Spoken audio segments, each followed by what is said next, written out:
श्री कृष्ण के जीवन से हमें अनगिनत प्रेरणाएं मिलती हैं। उनका जीवन नीति, भक्ति, प्रेम और कर्तव्य का अद्भुत संगम है।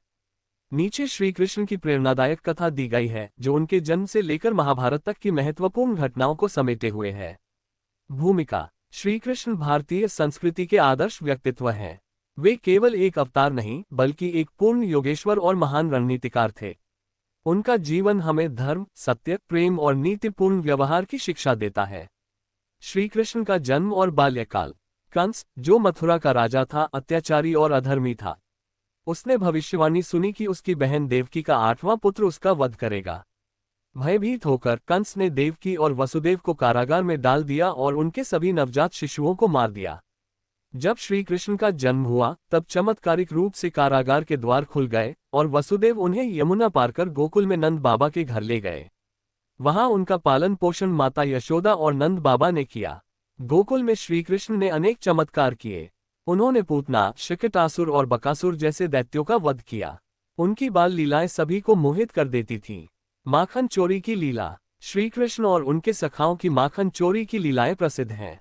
ये केवल एक खेल नहीं था, बल्कि इसका गूढ़ अर्थ था। जो प्रेमपूर्वक भक्ति रूपी माखन अर्पित करता है, वही श्री कृष्ण के प्रिय बन जाते हैं।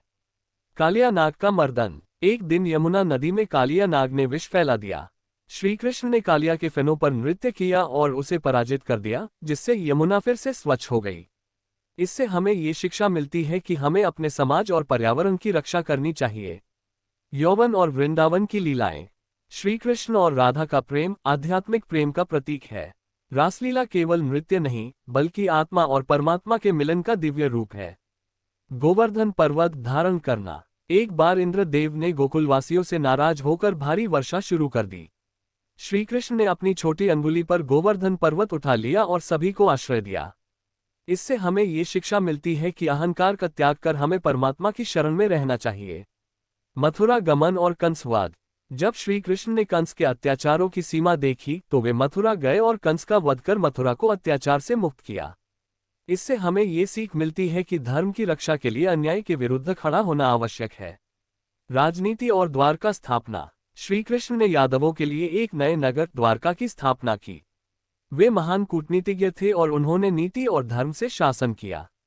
महाभारत और गीता का ज्ञान: महाभारत के युद्ध में अर्जुन जब मोहग्रस्त हुए, तब श्री कृष्ण ने उन्हें गीता का उपदेश दिया।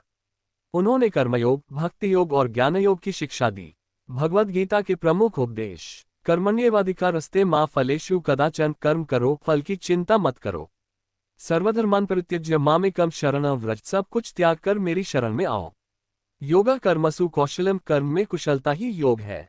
श्री कृष्ण से मिलने वाली प्रेरणाएं: धर्म का पालन: जीवन में सत्य और धर्म के मार्ग पर चलना चाहिए। निर्भयता: अन्याय के विरुद्ध साहपूर्वक खड़े होना चाहिए। कर्मयोग: बिना स्वार्थ के अपने कर्तव्यों का पालन करना चाहिए। प्रेम और भक्ति: सच्चे प्रेम और भक्ति से ही ईश्वर की कृपा प्राप्त होती है। मित्रता: सुदामा और अर्जुन के साथ उनकी मित्रता हमें सच्चे संबंधों का महत्व सिखाती है।